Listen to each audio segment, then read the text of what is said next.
reason these foods are, things you should avoid is because they can either lower your testosterone and or raise your estrogen.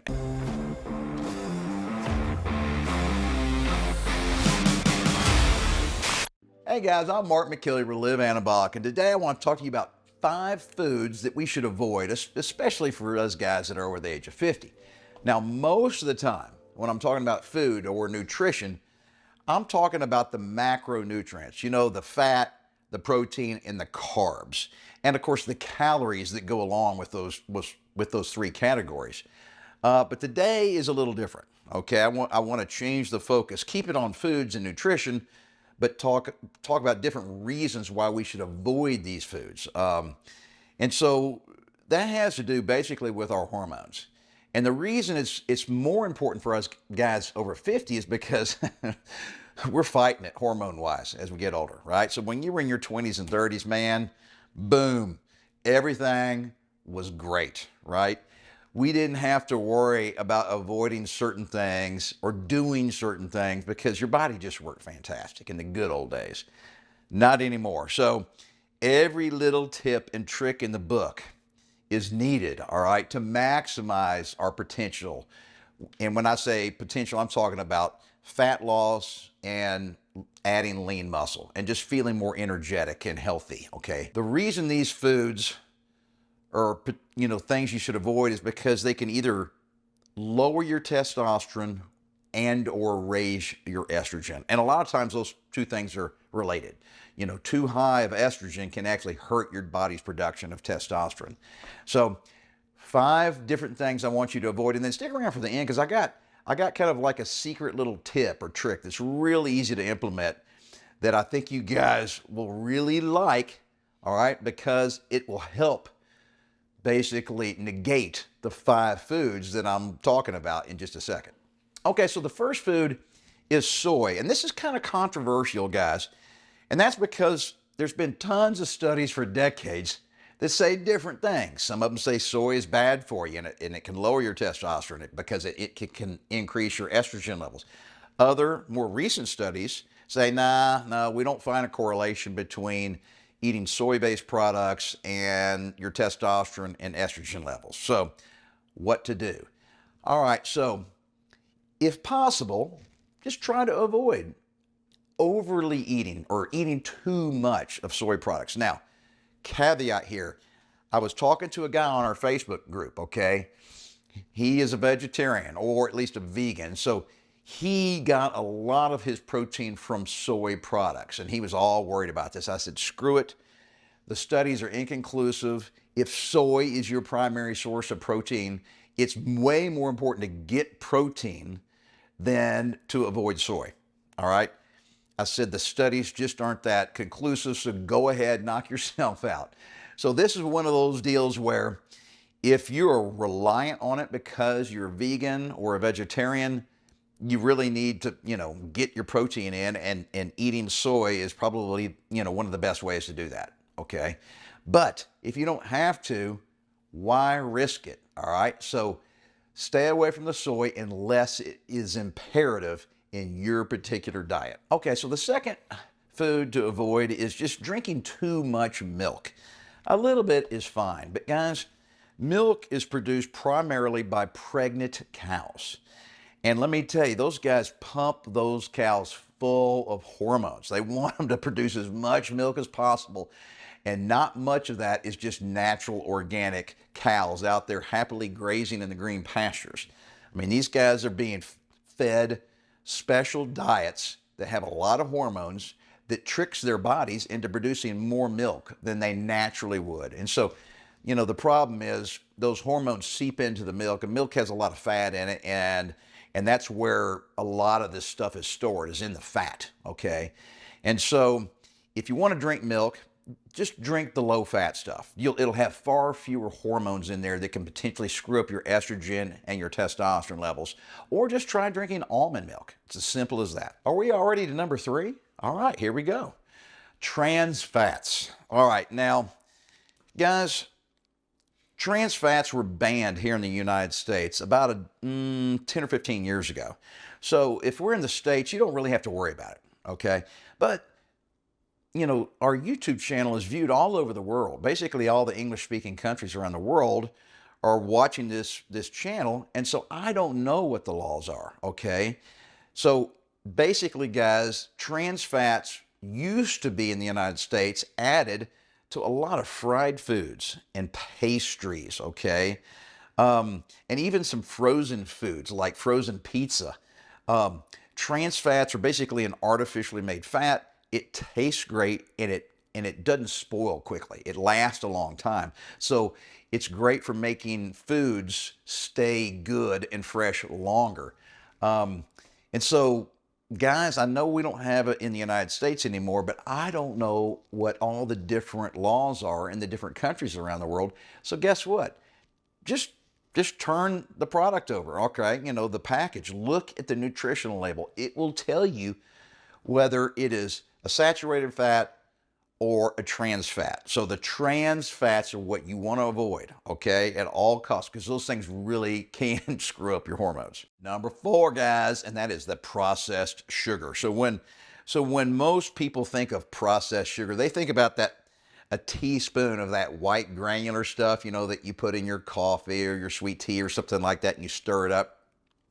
That is not the way we get most of our processed sugar. Most of it comes in a liquid concentrated form, like in soft drinks, all right? That is the biggie. So guys, there was a study that showed drinking too much processed sugar, and that, like I said, that's just, cramming down a Coca-Cola, or there's a lot of drinks that have processed sugar in them, can actually lower your testosterone by 25% for several hours. Now this, your T levels come back up once your body kind of gets rid of all that stuff. And so it's not a permanent lowering, but guess what? Most people who drink, processed sugars like that, drink them kind of throughout the day or eat them throughout the day.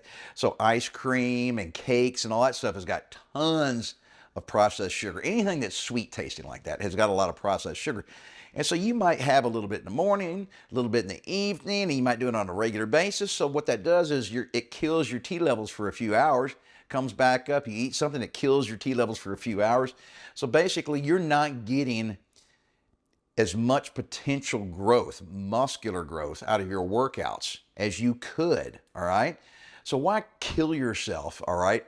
And think you're really pushing yourself hard on a lot of your workouts, and you may only be getting 50% of the potential benefit simply because you're eating or drinking too much processed sugar. All right, you're not gonna like this one, guys. Number 5, alcohol. I've talked about this before. And when I shoot my workout videos, my bar, okay, with all my alcohol is in the background. So you're thinking, well, is Mark a hypocrite? No. I'm fine with drinking some alcohol. I drink probably 2, maybe 3 drinks a week. All right. I'm talking about you guys that come home and drink alcohol on a regular basis, 2 or 3 drinks almost every night. Okay. That's where you get in trouble, guys. And it's not just the fact that the calories in the alcohol are just unusable by your body. It just goes straight to fat storage. All right. We can't use those alcohol calories as a source of energy. Your body just doesn't know how to do it. All right, so it just stores it as fat. But just as importantly, or maybe more importantly, it screws up your body's synthesis of testosterone and protein. It screws up that process, okay? So basically, it really hurts our body's ability to repair and grow damaged muscle fibers. So guys that are really serious about bodybuilding, that are doing these contests, and I'm not talking about those gigantic guys, those guys too, but I'm talking about guys in their 20s and 30s that are kind of built like me, except a little bigger, a little better. Those guys are freaking out. They don't even touch alcohol, okay? So, and it's not because they're worried about the fat. These guys have got no fat. They're not worried about storing those calories. They're worried about the fact that it screws up their ability to produce testosterone and synthesize protein and turn it into muscle. That's the killer. And so remember at the beginning, I said stick around because I got a secret tip at the end that's really easy. All right, guys, Testo Greens. I know I'm biased. I work for this company. All right, this is our greens powder. Click on the link below this video because it's got so many ingredients in here. I don't even attempt, all right, to memorize all this stuff. Our website is really well done. It spells out what all the ingredients are and why we put them in there, okay? And the thing about Testo Greens that ties into today's videos is it's designed specifically to help balance your hormones, all right? Your estrogen and your T levels, and get everything working like it's supposed to, all right? So, don't trust me. When you click on that link that takes you to the Testo Greens, I want you to scroll down below, the product where it kind of talks about the ingredients. Go to the reviews. We have got phenomenal reviews. Just listen to those guys. I'm just going to read a few of them for you real quick. I just randomly grabbed a handful of them, okay, off of our website and printed them out. So I'm literally just going to read these to you, so bear with me. All right. I was skeptical at first, and I was taught by my parents to admit when I was wrong. I have gained attentiveness at work, dropped stress level, and reduced my migraines. And this has occurred after I started taking Testo Greens. Another one, I noticed a difference with having more energy and stamina from the very first day. That's amazing. I don't expect you guys to feel different the first day. Just received my second 3-bottle supply of Testo Greens. Noticed a tea flavor in this batch. Tasted pretty good! Exclamation mark. Another one. Testo Greens work. I've lost 25 pounds and have seen a significant decrease in belly fat. I feel more energized. Straight to the point. And then finally, I'm halfway through my first tub of Testo Greens, and I must say I'm feeling the difference already taking the product. Feeling more energized as soon as I've consumed it first thing in the morning. Excellent tasting and can feel it working throughout the day. I'm eagerly awaiting my next order to see how much better my body and this journey gets. Highly recommend, even from trying one tub. All right, well, this is one tub. It's just a 30-day supply. So guys, supplements don't work for everybody. And I'm convinced it's partly due to genetics and also your particular nutritional intake. Some guys eat so healthy that taking a supplement doesn't add much, but most of us are not, do not fall in that category. So at least give it a try. We have the best guarantee in the industry. If it doesn't work, just let us know. Send us an email. We'll refund your money. You don't have to ship it back to us. All right, that's the pain in the butt that most companies know you're not going to do. We don't require that. So guys, 5 foods to avoid, especially for guys that are, in their 50s and 60s and 70s and beyond. And a real simple little trick that can help minimize any of these kind of hormonal problems that those 5 foods cause. And then finally, guys, you got to stick with it and never give up on yourself.